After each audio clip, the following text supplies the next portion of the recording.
Hello, everyone. Thanks for coming. Some of you may recognize that I'm not the speaker of the talk. The original speaker is supposed to be here, but he couldn't make. His name is Vlad. I'm basically working with him, so we're colleagues, and I will make an introduction for his section, and then there would be a recording of the presentation with the details, and I will be around here after the talk and in the hall if someone wanted to discuss more about the talk. The talk will be about supply chain of BMC, baseboard management controller. So the vulnerabilities inside the supply chain is not new, and actually we deal with them quite a long time ago, starting with INT catalog from 2006 and moving to many other vulnerabilities. I remember in 2017 we discovered the vulnerability in a car in LTE modem, which was in the first iPhone. So it's very common when we see the case when the code migrated from one organization to another organization, and basically bugs and vulnerabilities migrated with that. It's a very common issue. So when we basically done the research about the server's security, like how many different components server has and how many different organization was engaged to build that server, we found that in some cases it could be up to 100 organizations. And the idea of this talk came up when there was some vendors was breached and the source code was leaked, and we got to look inside and see what kind of interesting findings we can look. And we basically found interesting vulnerabilities, which is remote code execution, exploitable, 100% without any kind of side effects. And basically, yeah, the talk will be about this. Please watch and ask any questions me later after the talk. Welcome, everybody. I'm excited to be giving a presentation today, but unfortunately, if you are seeing this recording, I couldn't be there live due to visa rejection, but I would still like to talk to you, and today we will be talking about firmware, supply chain, and issues that pertain to this, as well as a 0-day, well, now it is of course a 1-day, that we actually found. So, and first things first is like, who is this new guy from Ukraine that you probably have never heard of before? Well, my name is Vladislav Babkin. I am a security researcher at Eclipsium. I have been in the field of security for about 10 years. I started with CTFs and primarily web security, but then I migrated into firmware, and this is why I'm actually giving this talk. Nate is a director of threat research and intelligence, and he has around 20 years of experience. And he actually contributed a lot to this presentation. And he's not present here right now, but still, thanks go to him. As well as a special shout out to Eclipsium Research, because they have helped on a lot of steps of this entire research as well as the presentation. So, okay. Now with that out of the way, let's start with the actual presentation. And the very first question to ask, which is pretty much important question, is what is actually firmware? Because that's pretty much what we'll be discussing today, and without actually defining what we mean under it, we will not be able to proceed. The term has actually evolved to include a plethora of things lately. And here are a few examples for you. So first of all, there's firmware that runs a BIOS in your PC. Then there is also firmware that runs your router. So obviously they have different purposes. One is for booting your PC, and more recently booting it securely, so it will run when your PC starts, while the other one is actually responsible for routing your traffic back and forth to the internet and keeping your Wi-Fi up and running. But what is also not traditionally thought as firmware is something sitting on a hard drive, because users usually don't expect hard drives to actually have firmware as well, but it's actually sitting there, and it's pretty much just transferring all of the data down to actual storage. So yeah, it has a piece of software running it. Then there is also firmware running on BMC chips in the server, and the purpose of a BMC chip is to actually manage the server, like help installing the OS, help power it on, power it off, etc., etc. And well, it also has firmware. Printers do have firmware, but I have already noted IoT devices, so probably not a big surprise.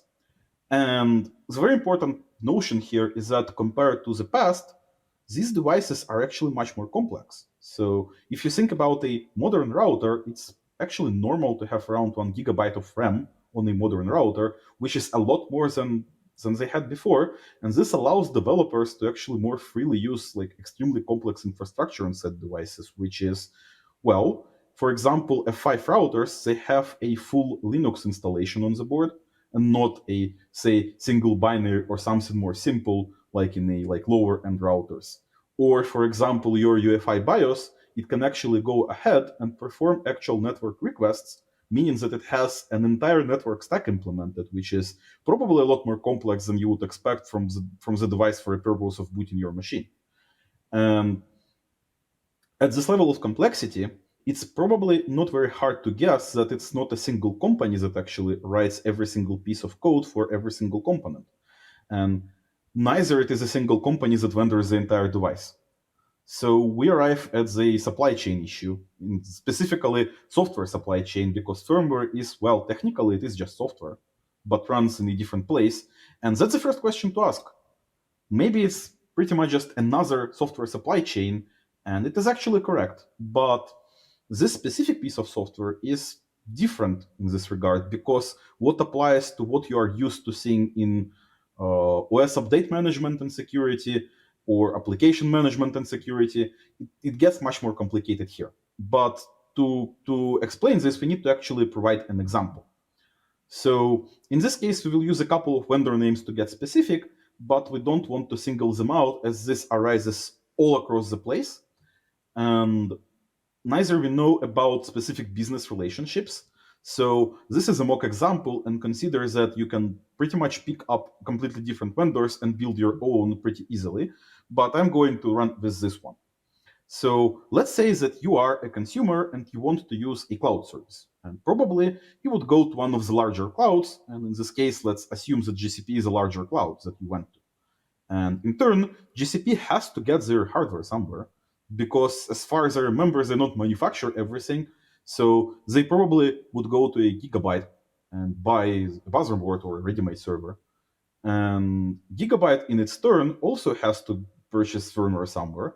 Well, they can write it on its own, but it's just not reasonable economically. So in this case, they might go ahead and vendor a certain amount of their firmware from AMI. If it is a ready-made server, Gigabyte is probably going to include some firmware from Intel.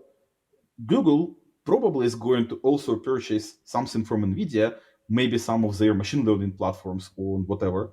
And you as a customer might probably want to use more than one cloud for your own safety because, well, it's alternative to Google and you might want to go multi-cloud for whatever reason you like. And well, basically you get a supply chain and it gets pretty big. So in this case, this slide has finite space. So I only provided a very small view of this, but this network is actually gigantic. So, well, that's a problem. That's a problem space. And we have already seen instances of this in the past. Well, let's name just one. Imagine NPM packages. Well, one NPM package can depend on like as many of us hundreds of versions of the same other package through different dependency chains. And well, there are industry ways to solve the problem. So for example, in case of NPM, the normal solution is a package JSON file, but in general, the industry is moving towards SBOM standards as a thing. But well, I'm just right now saying that this is more or less a solved problem, but is it? So it actually isn't, at least not for firmware supply chain. It has a much more complicated surface. So let's start with the very first one. So, well, when your Gigabyte gets firmware from Intel, it's very likely that Gigabyte doesn't see Intel source code or details of what this firmware comprises of. Later down the line, Google doesn't really see what Gigabyte server is comprised of on like firmware level. And neither can user and customer know what exact server your virtual machine will be running on when you run it in Google Cloud. Well, there are some partial solutions, to be honest, but the entire firmware supply chain is largely a gray area at this point. Well, to add to this is that many of the components that I just mentioned well, they need to run with high privileges by definition. So your hard drive firmware is probably going to see all of the data you write to the hard drive. Or your BMC chip can actually go ahead and update your UEFI BIOS, for example. So the components are highly privileged, and there is nothing we can do about that. Okay. Uh, Another thing is that there is distinct lack of standardization for security of such components, as well as update management for them. So I like to call it the Wild West, because like everybody just does whatever they like. For example, your vendor might supply you with a specific update application, or might supply you with a link to a website, or might even implement some automatic update mechanisms.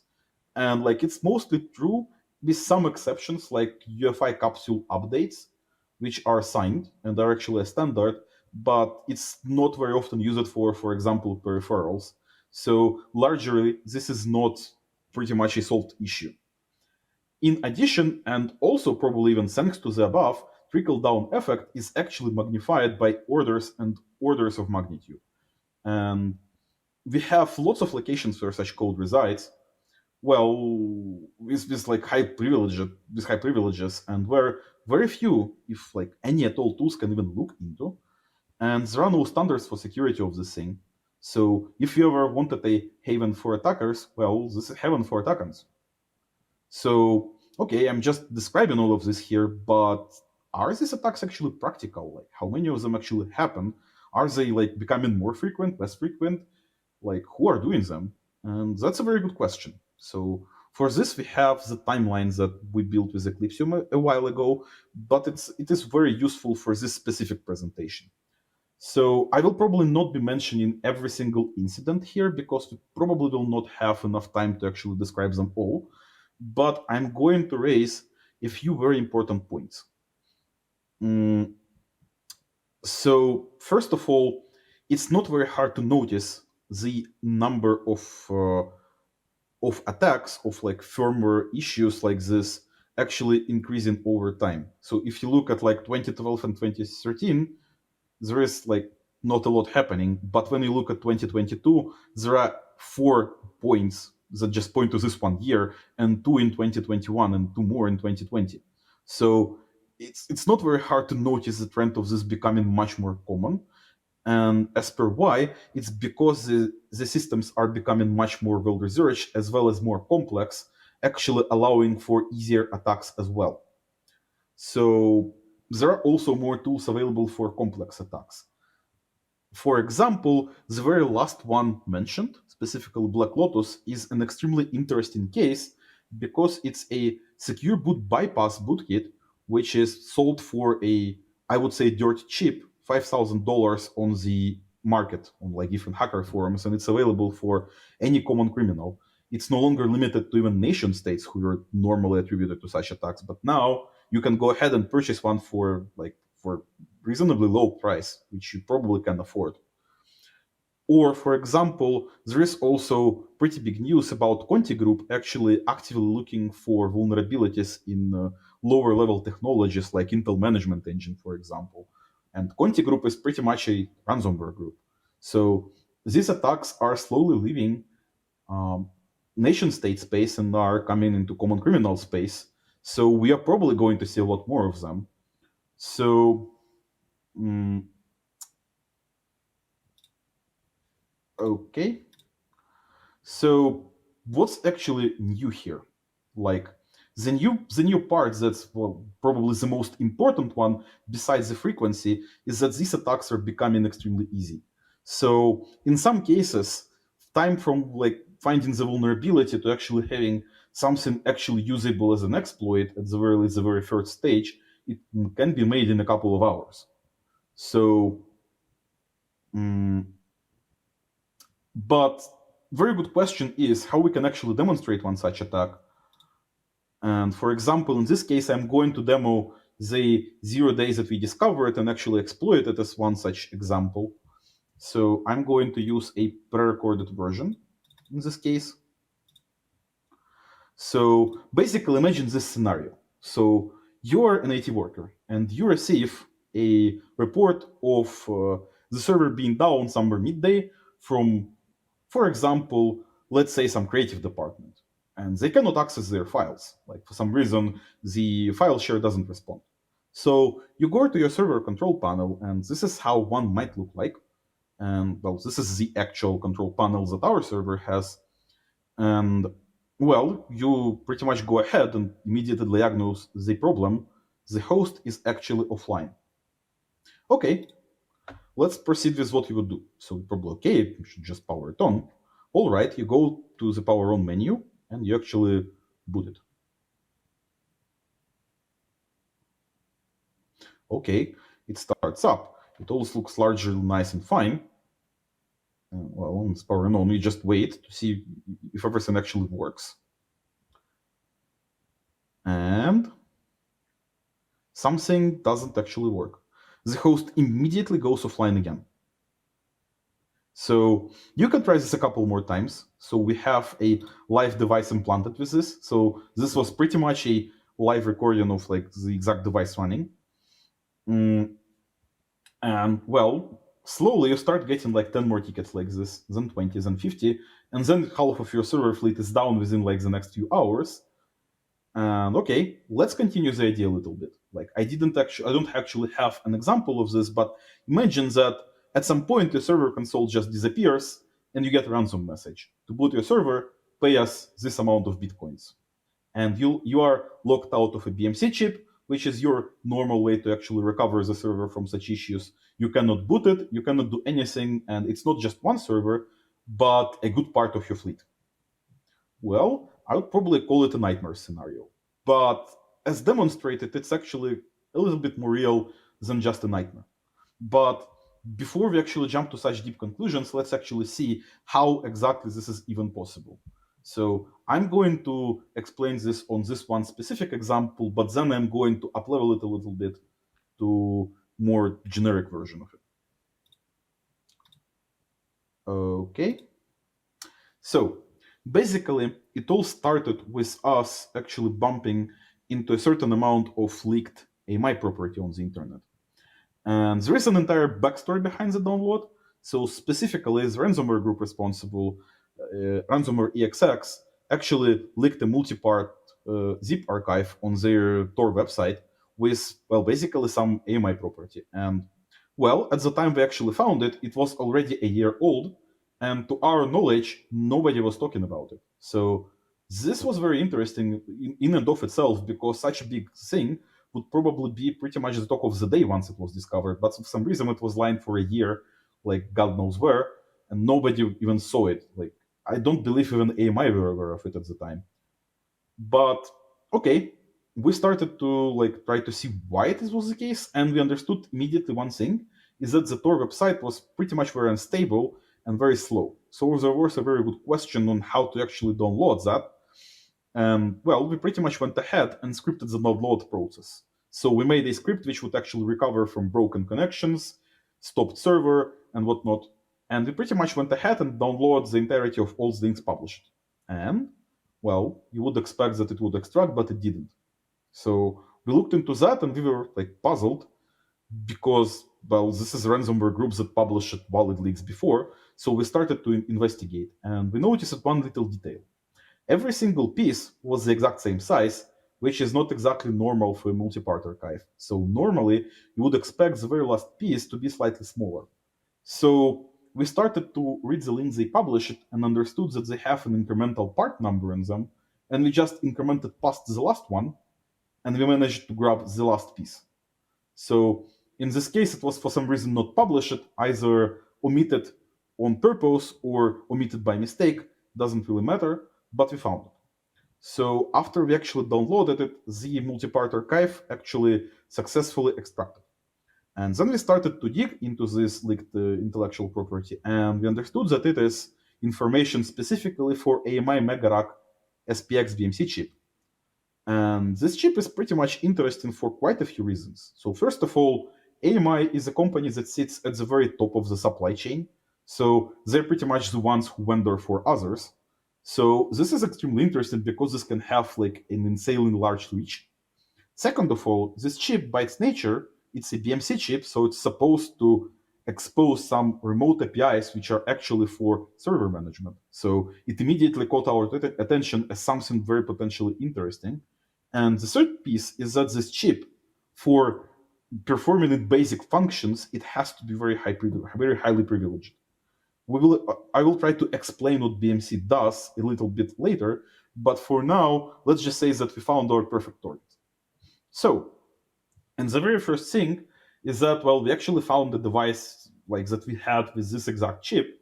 All right, so we got a real device which we can actually play with and enumerate what's listening on it.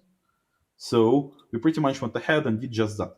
So the chip exposes quite a few services, and one of them is Redfish. It's exposed on normal TLS port, and the same goes for WebUI, which is exposed on that same exact port. And well, the first one is for automatic access, so basically it's management API, and the other one is pretty much the console that you just saw in the demo. It also exposes IPMI service, SSH service, but very important point, it doesn't officially expose a full bash shell, so it exposes a specific server management shell.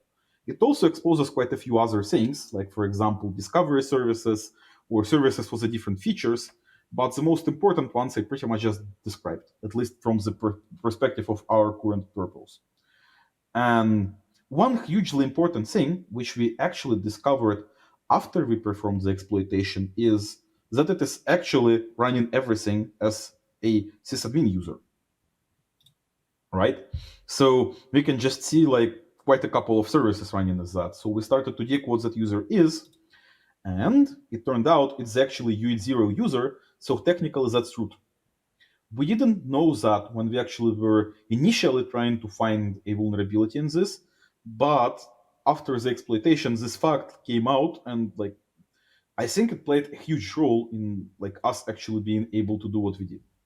Okay, so going beyond that, we actually went ahead and managed to find a vulnerability in one of the services. So specifically, this vulnerability resides in the Redfish service.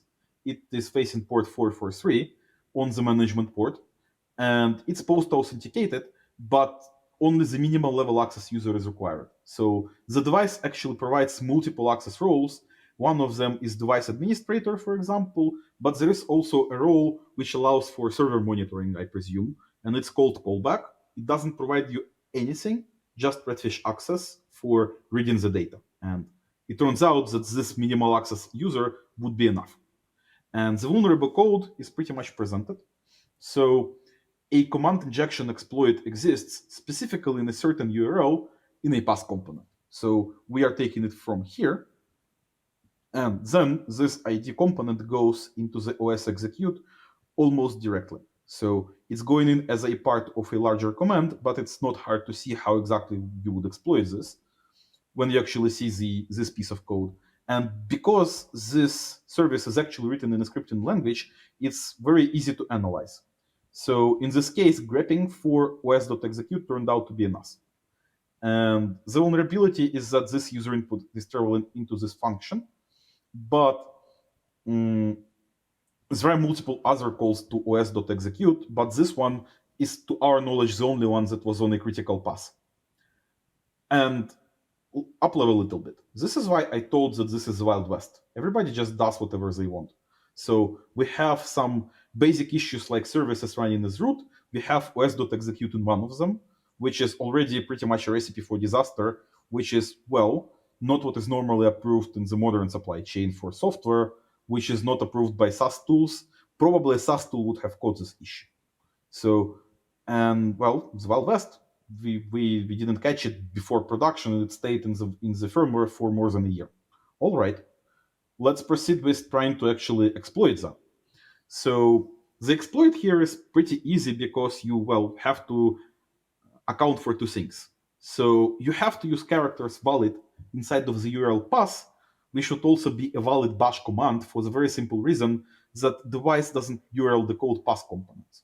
In this case, you can use a very old trick, $ifs, to actually insert the space between, say, downloading a bash script from a specific domain and pretty much the curl command that will download that. And that's pretty much it. That's the exploit. one important note is that we don't really reveal the real exploit path here. Again, not to give attackers a valuable tool, so they will have to repeat our entire research. But technically, that's a vulnerability. And well, due to the restricted nature of the chip, you actually don't have a whole lot of tools or space available to you. So you will actually have to use whatever tools are there, or whatever tools you can bring into the limited space that you can actually write to. But there is a scripting language available, and there is also a way to persist on the chip. So basically, you have the two things that you probably need the most to actually do something very useful with it. All right, we just broke into this chip. But okay, what does this chip exactly do? So I just told that okay, you can you can power the server on and off. That's obvious, but you get a lot more than that. So just from the normal functions that this chip is performing for the administrator is updating the BIOS, monitoring system hardware, different logging alerts. You probably saw the power event during the demo. It has a KVM console, so you can actually go ahead and like control the server remotely. You can actually mount the remote media as if it would be a local drive.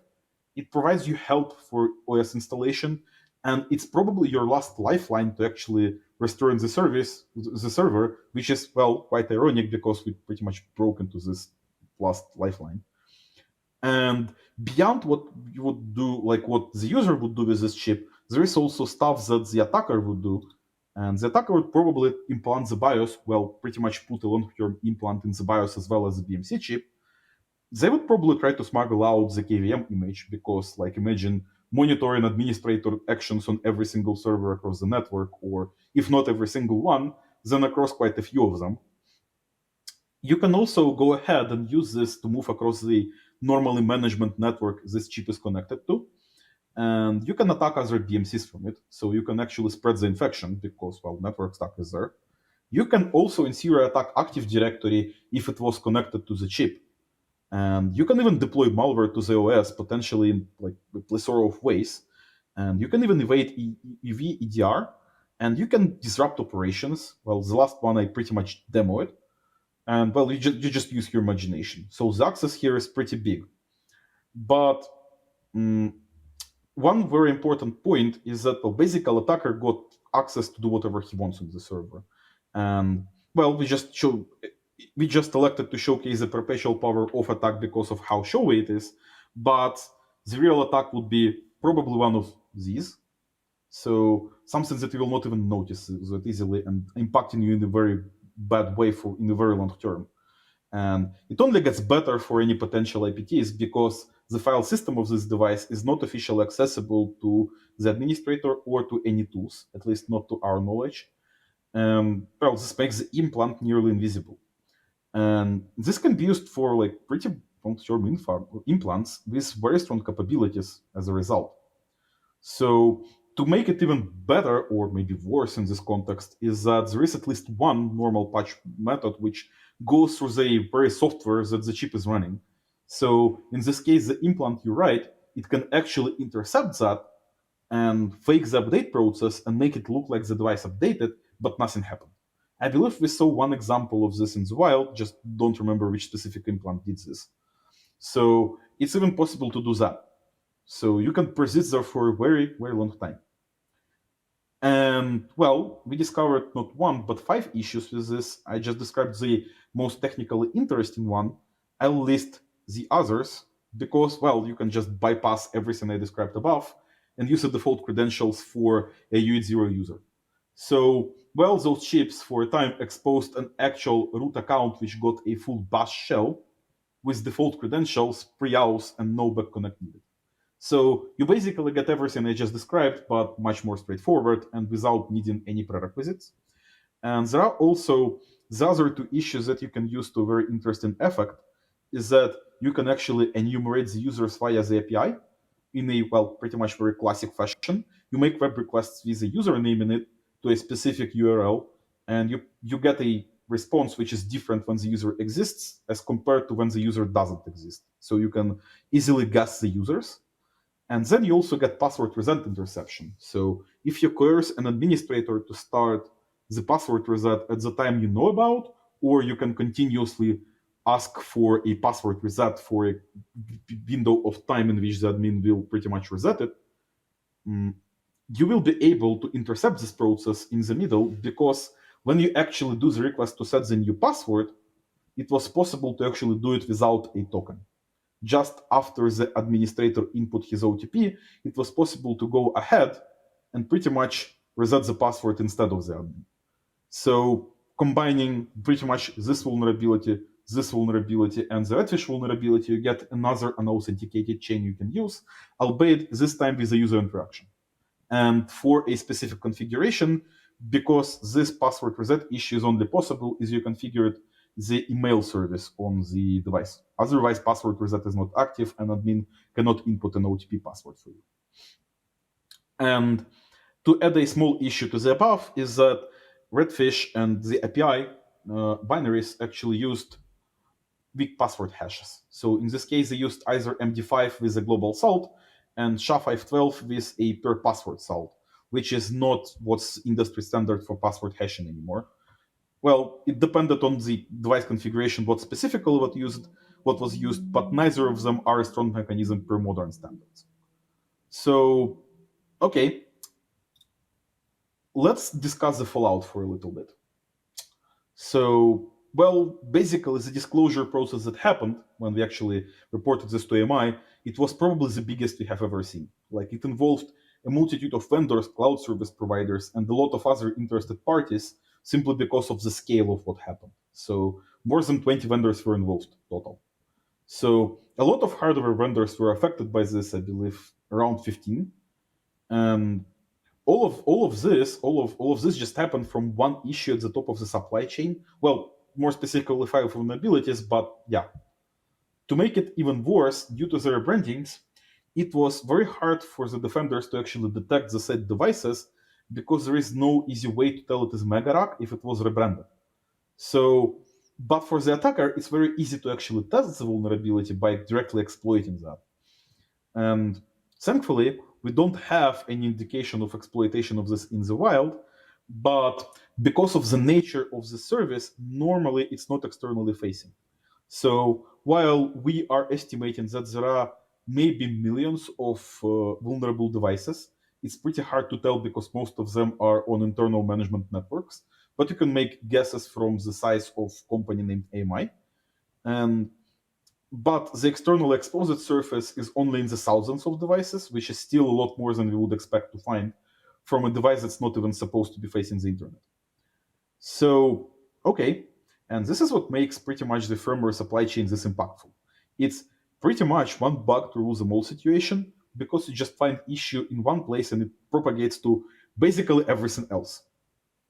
All right, but to add more to this is that if you actually attentively watched this presentation, you will notice that most of these are just, classical web issues and system misconfigurations, which is pretty much just underlines how little visibility we have into this. It's not like specifically fault of one company, it's us as an industry lagging behind of what actually needs to be done. So in this case, like, we allow these vulnerabilities to exist pretty much at the very bottom of our systems, where attackers can hide pretty darn easily. All right, but let's ask another question. Okay, we just, pretty much expose this in one vendor. I'm saying that this is a property of the supply chains that we have for the firmware, but how do we actually check it? Like, okay, you can conduct a day or two of your own research and you'll probably find a lot of interesting things. So we found, at the very least, these. So for example, let's speak about Lantronix APKVM devices. Once popular, now less popular, but they're still in use. So there is still a fair share of them on Shodan that you can easily find. And in some configuration, they just display the login password in the response to a request. And Shodan pretty much just managed to capture one in this case. And you can see the query, so you can go ahead and replicate if it will show the same to you today.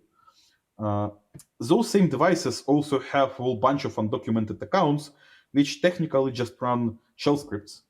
And one of them is interesting, specifically the ping script, because it pretty much reads a user input and runs the command ping $1. And in this case, this is probably a command injection.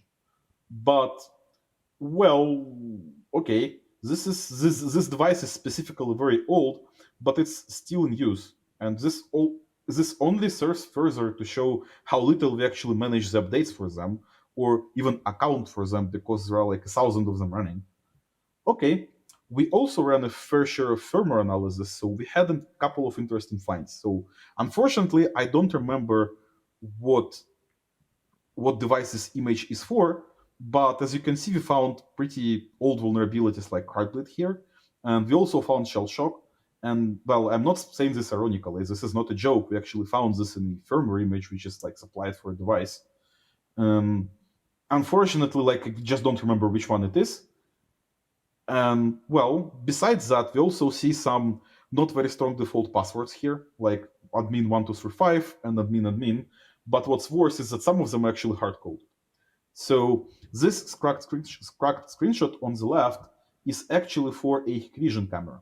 And in this case, Duhao, again, sorry Chinese speakers if I pronounce it that badly, it is Chinese for default. So we pretty much have a root with a default password, which we can pretty much go ahead and use on a device like this.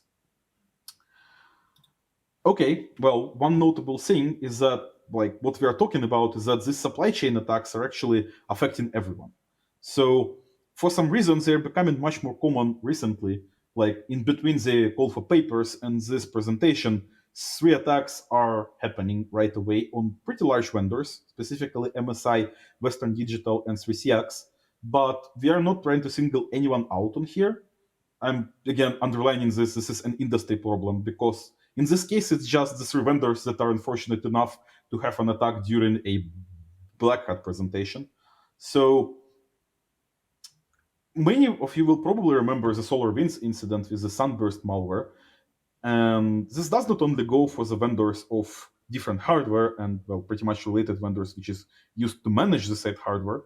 For example, probably we can name like 4 or 5 separate NPM vulnerabilities, even with a very good management, because they actually have a department which looks for rogue packages. We have like a full listing of all of the dependency installers through NPM, and still attackers are managed to sneak in poisoned code, so and pretty much implant many systems. And while I'm mentioning normal software supply chain, the trend is that attackers are moving lower into the computing stack and target the systems.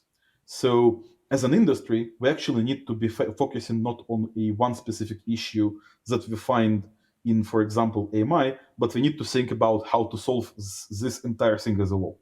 So as our presentation is coming to a close, I'll try to summarize it. So, well, let's go ahead and pretty much just state the obvious. So firmware is actually just software, and it is getting as complex and as insecure as software was in the 90s. And we cannot do anything about it right now. So we actually need to start thinking on how to actually fix it, because if we supply entire Linux images with misconfigurations like of the above, we are probably going to have a repeat of what I pretty much just described as a 0-day more than once. Also, attackers are actually moving lower into the computing stack, and we actually need to account for this from the defender side. Like, we should allow them some visibility into that space so that we can actually do something. Also, you should never underestimate the privileges that the attacker can gain from a firmware attack, because potentially they are extremely catastrophic. Like, imagine my demo but running on a critical system for your enterprise, or for example, imagine some implants that you cannot even see stealing your data for years and years without any of your tools noticing. And in this case, like, the install patches recommendation is getting outdated extremely quickly, because, well, we need something much more, because this has to propagate across the entire supply chain. So in this case, like, it's our honest opinion, and mine personally as well, that we need to actually hold supply chain accountable for. We need to actually hold, for example, firmware and hardware vendors accountable for the tools they use when they build firmware and the packages they actually deliver. So imagine that something like a package JSON file or an SBOM arrived with your device. Well, obviously it would be modified because it would need to list hardware components, but it would still at the core be the SBOM that you all probably will learn to love very soon. And we need standards as well. Like, we cannot just, hold the vendors accountable but not give them any tools to actually defend themselves. So to help the blue team, we actually need to set up quite a few standards. And to add to this, we also want to have a way to actually track down components used across the entirety of the supply chain, not just your waste management solution or your package manager for your application. We need to be able to track down, maybe even down to the chip level, or at the very least to the firmware level. So yeah, this is pretty much the takeaways. And I guess time for questions came, but because this is a recording, you can probably reach me on one of these accounts. So basically my personal email, my company email, Twitter, or if you fancy Telegram. And thank you for your attention.